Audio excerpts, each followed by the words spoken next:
E olha, agora no Fala Brasil você vai ver uma pequena amostra de um documentário que está disponível na íntegra no Play Plus. Hospital Colônia, insanidade, tortura e morte. Tá imperdível, viu? A repórter Thaís Furlan foi a Barbacena, no interior de Minas Gerais, para contar a história dos abusos cometidos ao longo de décadas contra pacientes de um centro psiquiátrico. Um lugar que foi comparado aos campos de concentração nazistas.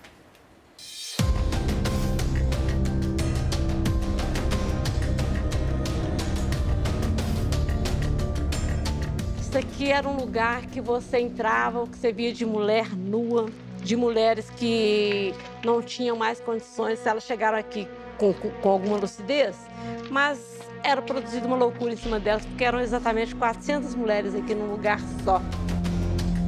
Instalado em Barbacena, região serrana de Minas Gerais, o Hospital Colônia funcionou de 1903 a 1994 como um centro psiquiátrico vinculado ao governo do estado. Muitas pessoas não tinham, de fato, um transtorno mental. Eram pessoas que, às vezes, era uma mulher histérica na TPM, era uma mulher que engravidava e não era casado. Entre os pacientes havia ainda mulheres vítimas de estupro. O que aconteceu com a senhora? Uai, aconteceu que ele estupou, né? Aconteceu foi na casa do meu patrão, era. Eu, quando eu perdi meu pai, perdi minha mãe, eu ainda era muito pequena ainda era muito bobinho ainda, sabe? E aí eu vim trabalhar na casa dele. E lá na casa dele, o que aconteceu? Eu tinha 13 anos, 14 anos. E ele tinha quantos anos? Eu tinha 50. Aí eu fui lá e reclamei com a irmã dele. Eu combinou, mas a sobrinha dele lá, né, para me trazer para quem me deu. Aí chegou aqui e estocaram pro Hospital Colônia para esconder a gravidez. Ele era um homem de posição, né? Porque o homem, quando tem posição, todo mundo, você já viu como é que é, né? Os abusos sexuais não apenas condenavam mulheres à internação, aconteciam também dentro do hospital. Aquelas pessoas que moravam no entorno, tinham uns camaradas que entravam lá para poder pegar as pacientes. De repente, aparecia com a barriga lá, entendeu? O médico pedia exame, pedia isso, pedia aquilo, a paciente estava grávida, mas não se sabia de quem era. Eu já fiquei sabendo que tinha filho de médico, entendeu? De funcionário.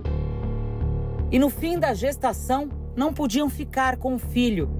Tanto as mulheres que chegavam grávidas como as que engravidavam dentro do hospital, assim que o bebê nascia, era retirado delas.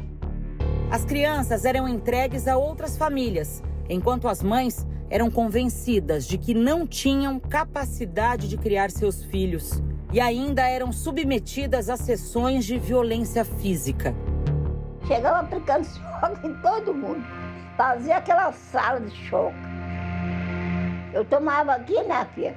E eu ficava esquecida de tudo. Muito maldade. As normais e de inteligência. Aí eu tomava choque. Mas a senhora entrou lá sem nenhum problema de saúde, né? A senhora entrou lá para se defender de um abuso. Por que davam esse tratamento para a senhora? Não sei por que não. A gente ouvia histórias de que o eletrochoque era feito como um castigo. O paciente agitou, o paciente teve a crise dele, aí era levado para poder passar pelo eletrochoque. No livro de registros das internações, o que a gente vê é que a maioria dessas mulheres não tinha qualquer transtorno mental. O diagnóstico ficava sempre em branco, como no caso da Elza de Jesus. Ela ficou internada por anos no Hospital Colônia, tinha 28 anos e teve uma filha aqui, a Vitória Regina, que certamente foi entregue para adoção. Uma outra situação bastante comum que a gente vê aqui eram os diagnósticos vagos, como tristeza, agitação. Caso da Maria José, ela veio para cá com depressão melancólica simples, ou seja, ela estava triste. Para o Hospital Colônia eram enviadas pessoas marginalizadas na sociedade e aqueles tidos como indesejados de modo geral.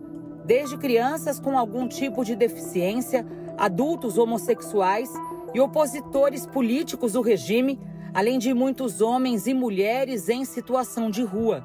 A urbanização era um fato que o Brasil vivia e as mazelas dessa urbanização desordenada, essas populações à margem das assistências que o governo poderia proporcionar, geravam essas populações que acabavam sendo os principais clientes dos grandes hospícios e sanatórios. Grupos inteiros eram forçados a embarcar em trens, confinados e amontoados por horas em vagões de carga. Uma vez internado, o paciente vivia sob condições desumanas e, em muitos casos, não resistia. Esse paciente, quando recebia essa descarga, ele já estava com baixa imunidade, ele dava uma parada cardíaca e vinha a óbito na hora. Entre as décadas de 1960 e 1970, período em que coincide com os piores anos da ditadura militar, houve o maior número de mortes dentro do Hospital Colônia. Uma história de assassinato sistemático tão grave que chegou a ser chamada de Holocausto Brasileiro.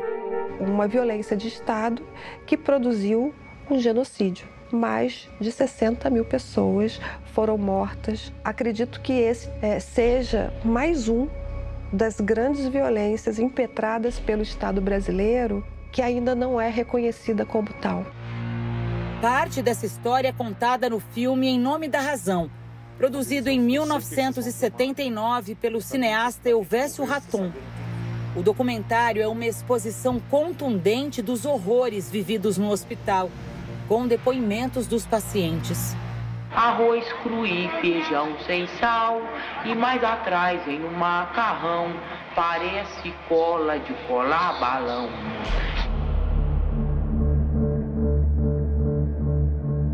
A Sueli, inclusive, ela morreu já tem alguns anos. A Sueli era uma assim, combatia muito, assim, era muito rebelde assim ali dentro, sabe? Nasci em 1955, dia 2 de julho, numa sexta-feira em São Paulo. Ela que veio com 10 anos para aqui. Lembro dela mordendo os outros e a irmã de caridade falando que ia mandar arrancar os dentes dela. E arrancou? Arrancou. Lá dentro tinha dentista. Como é que foi a vida dela? A vida dela, quando ela batia nos outros, ela era encaminhada por eletrochoque e cela. E ela fugia e voltava grávida. Ela teve 2 filhas lá dentro do hospital. A morena foi adotada, tá aqui. A loura foi pro Rio de Janeiro, ninguém sabe para onde. Não tem notícia.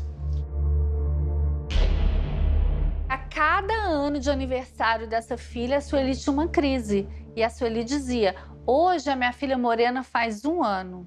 Hoje a minha filha morena faz 10 anos.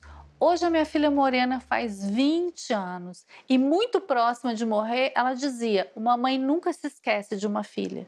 E era uma pessoa que estava na fila para lobotomia. E o filme, de alguma forma, ajudou a não ser lobotomizada.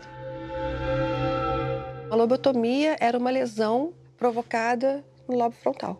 É como se você destruísse a região do cérebro responsável pelas emoções e pelo comportamento. Ele se transforma num ser que existe, mas um ser que perde a sua essência, né? A sua essência criativa, a sua essência de produção de subjetividades. Em 1961, o fotógrafo Luiz Alfredo já tinha registrado a superlotação do Hospital Colônia. Com capacidade para apenas 200 leitos, o hospital abrigava, naquele ano, 5.000 pacientes. As condições noticiadas naquela época se mantiveram por muitos anos. Em 1978, quando trabalhadores de saúde mental iniciam esse processo aqui do Rio de Janeiro, se indignam com a situação associada às condições também de trabalho. Esses protestos, essas greves, elas se espalham pelo Brasil, para outros estados, e isso agrega outros movimentos, para além do que se diz dos trabalhadores de saúde mental, movimentos ligados à defesa dos direitos, à garantia de cuidados de saúde. A partir de 1979, o Hospital Colônia começou a passar por uma transição, mas a última cela só foi desativada em 1994. Eu diria que a liberdade é terapêutica. Hoje eles vivem, hoje eles têm ideia do que é viver, do que é ser amado, do que é viver, do que é ser uma pessoa mesmo, né? Porque eles não tinham identidade dentro do hospital, não tinham mesmo. Nenhuma das mulheres violadas no Hospital Colônia jamais foi indenizada. E até hoje, ninguém foi responsabilizado pelos crimes cometidos contra elas. A versão completa do documentário Hospital Colônia, Insanidade, Tortura e Morte está disponível no Play Plus, o streaming da Record.